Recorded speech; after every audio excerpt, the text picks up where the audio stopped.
7 વંદિતુ સૂત્ર ભાગ 17 વંદન વય શિખા ગારવેશું વંદન વ્રત શિક્ષા ગોરવેશું વંદન વ્રત શિક્ષા અને ગૌરવ વિશે. વંદન એટલે ચૈત્ય વંદન કે ગુરુ વંદન. તેના દ્રવ્ય અને ભાવથી બે વિભાગો પડે છે, જેમ કે દ્રવ્ય ચૈત્ય વંદન અને ભાવ ચૈત્ય વંદન તથા દ્રવ્ય ગુરુ વંદન અને ભાવ ગુરુ વંદન. તેમાં તે અનુક્રમે પાલકકુમાર, શાંબકુમાર, વીરા સાળવી અને શ્રી કૃષ્ણના દ્રષ્ટાંતો પ્રસિદ્ધ છે. વ્રતાની અનુવ્રતાદિની પૌરુષાદિ પ્રત્યાખ્યાન રૂપા નિયમાવા. વ્રતો એટલે અનુવ્રતો વગેરે બાળ વ્રતો અથવા પૌરુષી આદિ પ્રત્યાખ્યાનના નિયમો. શિક્ષા ગ્રહણા સેવન રૂપા દ્વેધા. શિક્ષા ગ્રહણ અને આસેવણા એમ બે પ્રકારની છે. તેમાં ગ્રહણ શિક્ષા સામયિક આદિના સૂત્ર અને અર્થને ગ્રહણ કરવા રૂપ છે, અને આ સેવન શિક્ષા 7 દિન કૃત્યની નીચેની ગાથાઓમાં શ્રાવકનું જ કર્તવ્ય બતાવ્યું છે તેના આચરણ રૂપ છે. નવકારેણ વિભોહો અનુસરણમ સાપઓ વયાઈમ મે જોગો ચી વંદન મો પચખાણમ ચ વિહિ પૂવમ. પંચ પરમેષ્ઠી નમસ્કાર પૂર્વક એટલે તેમના મંગળ સ્મરણ પૂર્વક નિંદ્રાનો ત્યાગ કરવો. તે પછી તઈ ચૈયરમ ગમણમ સક્કારો વંદન ગુરુ સગાસે પચ્ચખાણમ સવર્ણમ જય પુચ્છા ઉચ્ચીય કરણિજ્જમ. એવું ચિંતન કરવું જોઈએ કે હું શ્રાવક છું. અવિરુદ્ધો વહવારો કાલે તહ ભોર્ણમ સુસંવરણમ ચૈહરાગમ સંવર્ણમ સક્કારો વંદનાય ચ. તેથી 5 અનુવ્રતો, 3 અનુવ્રતો, ગુણવ્રતો તથા 4 શિક્ષાવ્રતો એ મારે ગ્રહણ કરવા યોગ્ય પાળવા યોગ્ય વ્રતો છે. તે પછી જય વિસામણમુચ્ચિયો જોગો નવકાર ચિંતણાયો ગિહ ગમણમ વિહિ શરણમ ગુરુદેવયાણ્યમ. જ્ઞાન, દર્શન તથા ચારિત્ર રૂપ રત્નત્રયી એ મોક્ષ માર્ગે લઈ જનારો યોગ છે. તેથી તેની શુદ્ધિ માટે ષડ્આવશ્યક રૂપ પ્રતિક્રમણ કરવા યોગ્ય છે. તે પછી અબંભે પુન્ન વિરયી મોહદુગ્ગંચા સતત ચિંતાય ઇથિ કડેવરાણમ તદ્વીર એસુમ ચ બહુમાણો. ચૈત્ય વંદન કરવું. તે પછી બાહગ દોષ વિવક્ષે ધમાયરેય ઉજ્જૌ વિહારે એસો દિણી કિચ્ચસ ઉપિંડતો તે સમાસેણમ. વિધિપૂર્વક પ્રત્યાખ્યાન ધારવું. પછી ચૈત્ય ગ્રહો એટલે જીન ભવને જવું અને ત્યાં પુષ્પમાળા, ગંધ વગેરે વડે જીન બિંબોનો સત્કાર કરવો. ત્યાંથી ગુરુની પાસે જઈને વંદન કરવું અને તેમની આગળ સવારના પ્રત્યાખ્યાનને વિધિપૂર્વક ગ્રહણ કરવું. ત્યાર પછી તેમની આગળ ધર્મનું શ્રવણ કરવું, તેમની સુખ સાથેની પૃચ્છા કરવી અને ઔષધ, ભેષજ્ય વગેરે જે વસ્તુની જરૂર હોય તે સંબંધી ઉચિત કરવું. પછી લૌકિક અને લોકોત્તર એ બંને દ્રષ્ટિથી અનિંદિત એવી વ્યવહાર આદિની પ્રવૃત્તિ પછી સમયસર ભોજન કરી લેવું અને સંવરને સારી રીતે ધારણ કરવો. ત્યારબાદ ચૈત્ય ગ્રહોમાં જઈને સિદ્ધાંત ઉપદેશાદિના શ્રવણ માટે સાધુ પાસે જવું, જીનબિંબની જ અર્ચા કરવી અને ગુરુવંદન સામયિક વગેરે ક્રિયાઓ કરવી.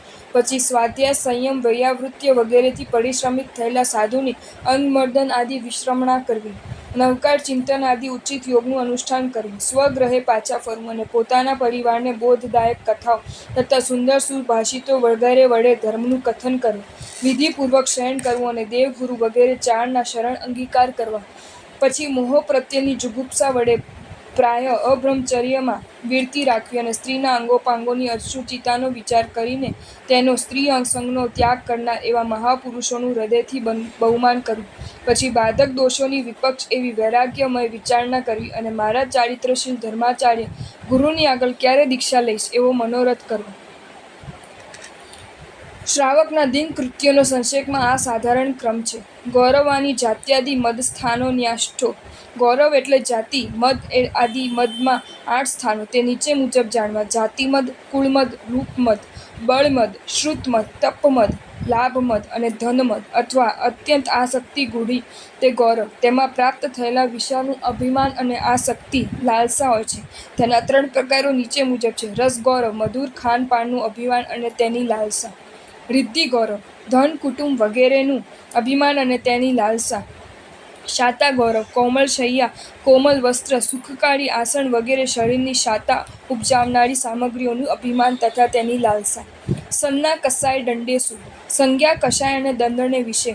સંજ્ઞા અસાતવેદનીય, મોહનીય કર્મોદય, સંપાદ્યા, આહારા, ભિલાષાદિ રૂપાશ્ચેતના વિશેષતા. સંજ્ઞા એટલે અશાતા, વેદનીય અને મોહનીય કર્મના ઉદયથી થતી આહારની અભિલાષા વગેરે પ્રકારની વિશિષ્ટ ચેતનાઓ. તેના 4 પ્રકારો સમવાયંગ સૂત્રમાં નીચે પ્રમાણે જણાવે છે. ચત્તારી સણા પન્નત્તા તમ જહ આહાર ભય મેહુણ પરિગહ સન્ના.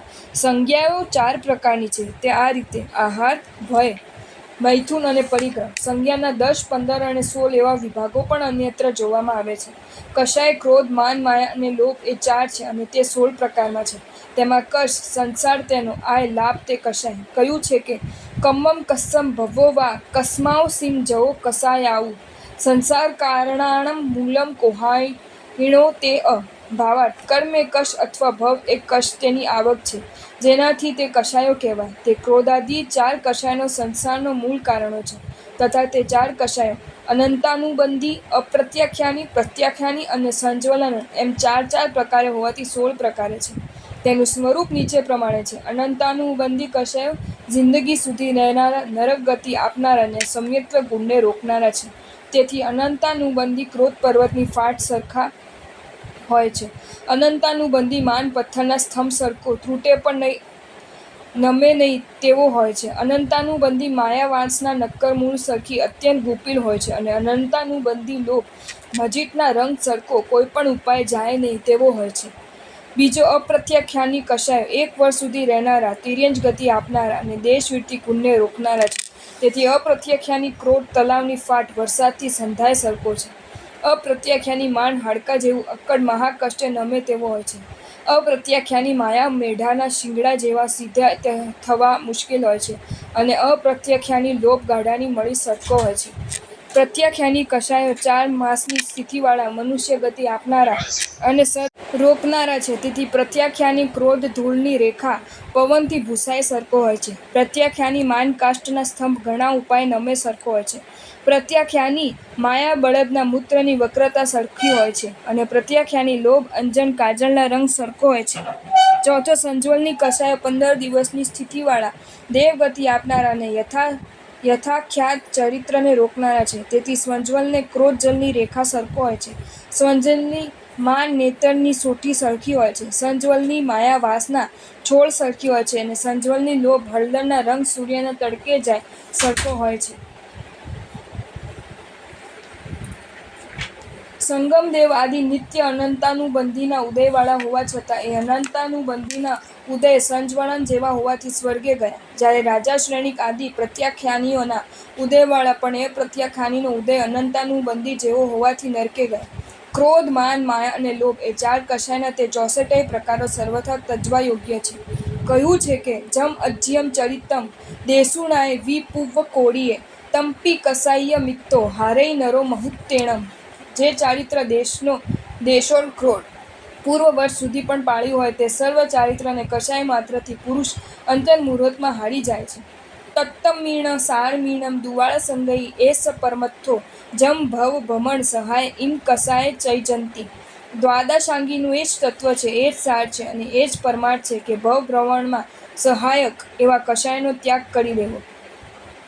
જમ અયદુઃખમ લોય જમ ચ સુહમ ઉત્તમ તિહુ અણમ્મી તમ જાણ કસાયણમ બુદ્ધિક્ષય હેઉવમ સવ્વમ.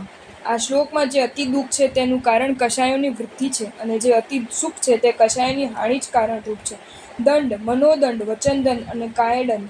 ગુપ્તિસુ એટલે ગુપ્તિની વિષય. ગુપ્તિ એક મનોગુપ્તિ, વચનગુપ્તિ અને કાયગુપ્તિ.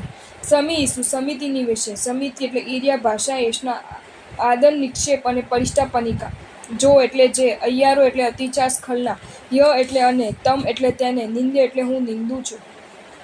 વંદનથી નિંદે. ઉપાદેય નહીં કરવાથી અને હે ને આચરવાથી જે અતિચારો ઉત્પન્ન થાય છે તેનું પ્રતિક્રમણ આ ગાથામાં કરેલું છે.